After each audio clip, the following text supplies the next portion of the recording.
tatanong ko sa inyo. Ate, ano sa English ang diskarte? Hoy, baka. Ang galing mo rin naman dumiskarte, ano? Ate Carmen, ano sa English ang diskarte? Sarap ng muna ni Ate Carmen.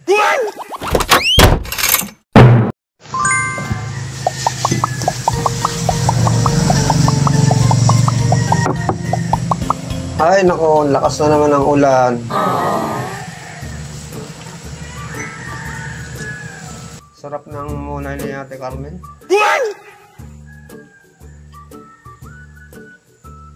Saka yung pinagong ni Kuya Isak, sarap din. Kaya lang, nung bumili ako, wala na, ubos na. Mabinta talaga yung pinagong ni Kuya Isak. Ang sarap naman kasi. Wow! Kaya, yun. Mulay na lang ni Ate Carmen yung nabili ko. Yung lambot. Tignan nyo naman, oh.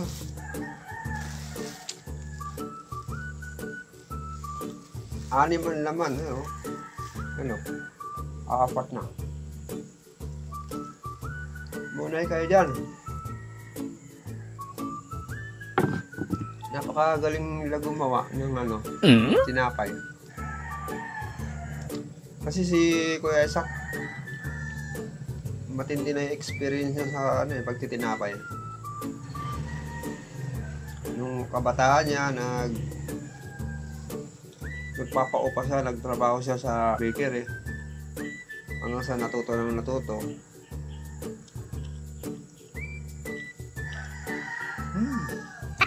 Sarap ng muna ni Ate Carmen, no? Tayo na sila ng sarili ng bakery, silang mag-asawa. Ayun, dyan, no? Doon ako nabili ng muna at saka pinagong. Tama! Ito rin yung ginagamit namin sa hamburger, eh. Nagpapagawa kami ng medyo malaki dito. Napakalambot mga kaangkas. Sarap magkape, lalo hanggang ito malambot yung muna. Talaga ng isang buo kakainin mo, hindi mo na isa-isahin ganun, eh. Talagang pag nabuksan mo yung isang plastic, ito, isusunod ko ito mamaya. Ubos ko to. Itong 6 na to, ubos ko to. Kulang pa to sa akin. Mahilig talaga ako sa ilapay. Lalo na't may kape. Isa na akong kape. Tapos yung isa may bawas na, oh. Nakuha ko na rin yung kalahati. Naka-set kalahati na akong kape. Maya magkakape uli ako. Sana all. Sarap.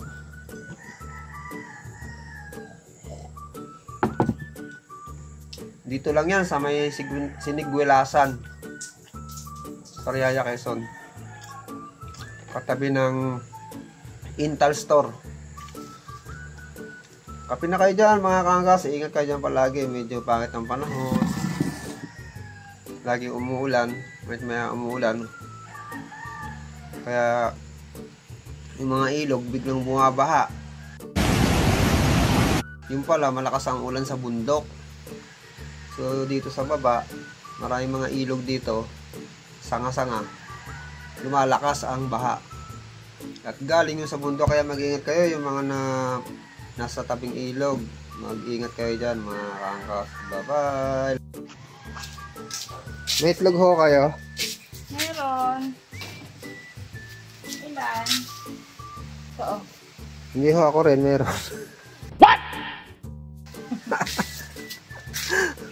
Corny. Oh my God! May itlog ho kayo? Nakabalik ka pa.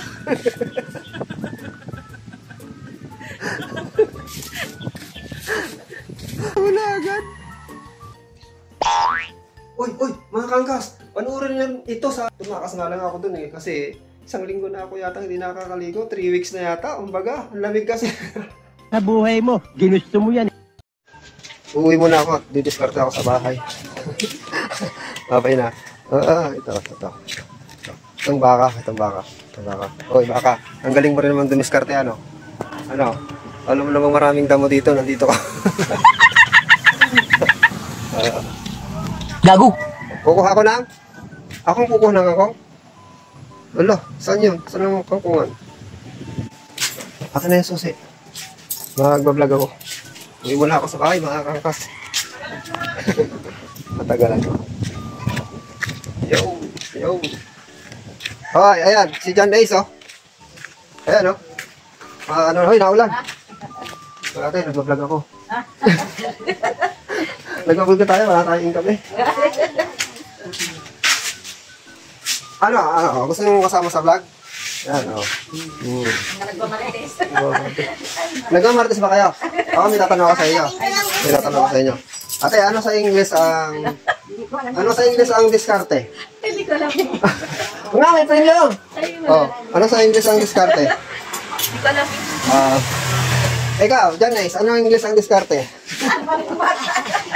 Ikaw, Ate Carmen, ano sa English ang diskarte?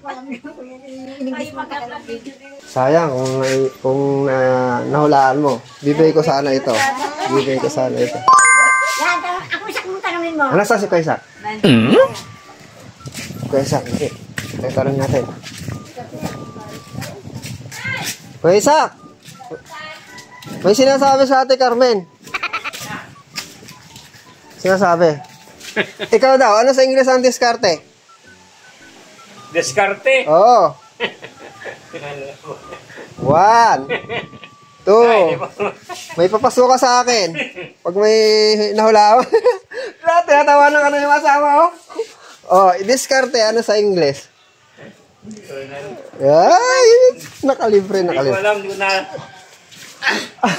Wala ka pa pala. Nagbablog ako para ako'y kumita. Kilala kong kaliskis mo. Oh. Oh, sino daw makakahula? Sino makakahula? Oh.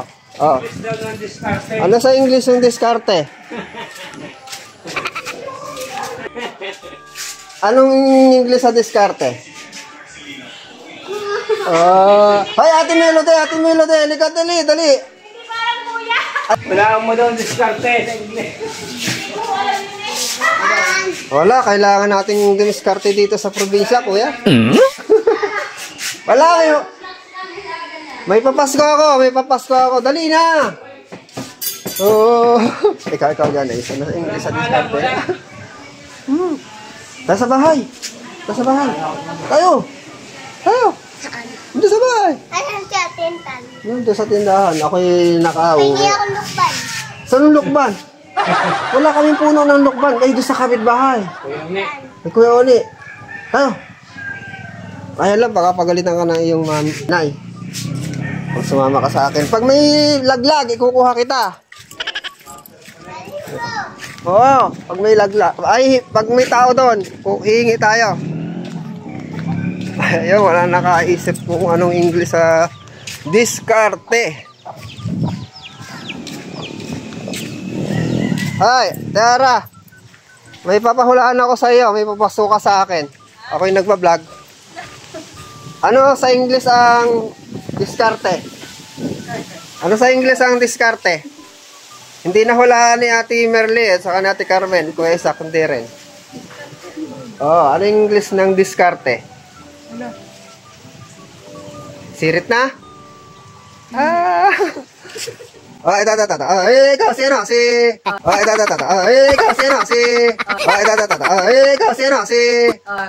Diskarte. Ano yung English? Ali.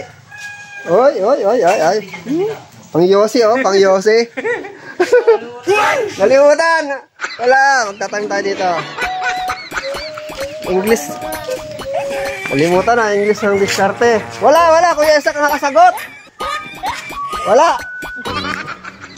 Baka dito may madadaanan pa ako. Ay, walang tao. Tao po. Wala si Ate Eper. Mamaya na lang ulit, mamaya. Mga kaangkas.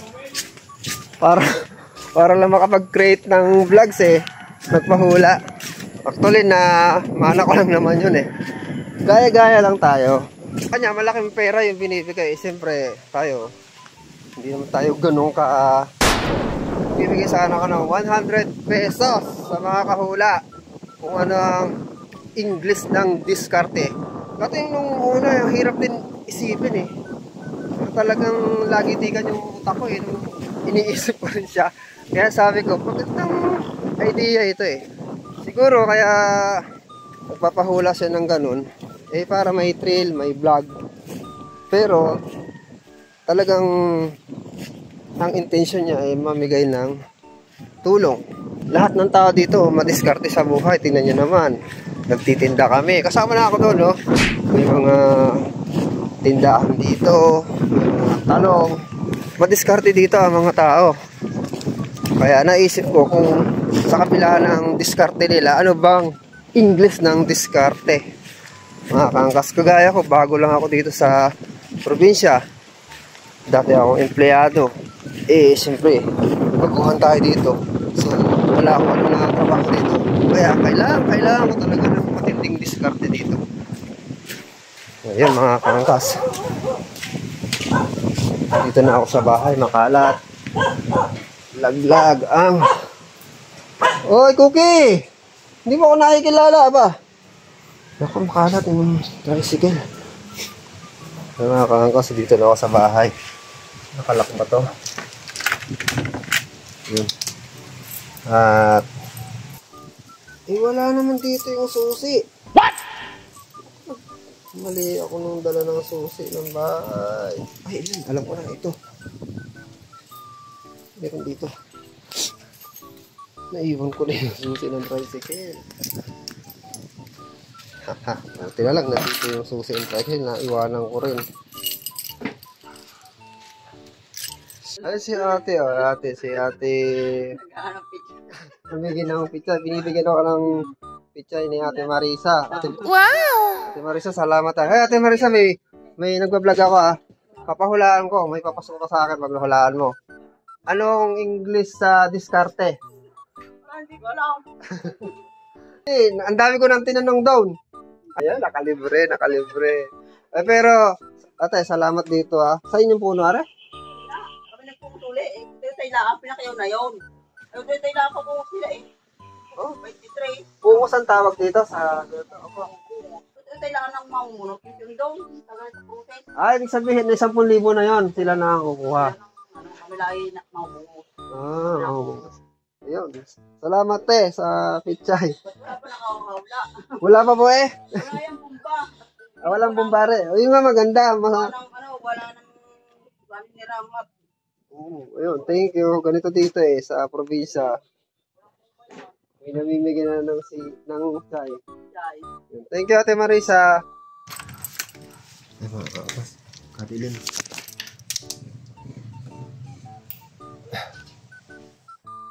Yo, I'm home. Skin lagot kayo. Oh. Ulat ng susi. At itong tambuan dito. Mga kakas, nandito na ako sa bahay. Anong gagawin ko ngayon dito? Basta alam ko, liligo lang ako. So, wala nang edit to. Upload na kagad to. Stop it. Nandito lang mga kaangkas yung vlog ko. Nakagawa tuloy tayo ng vlogs.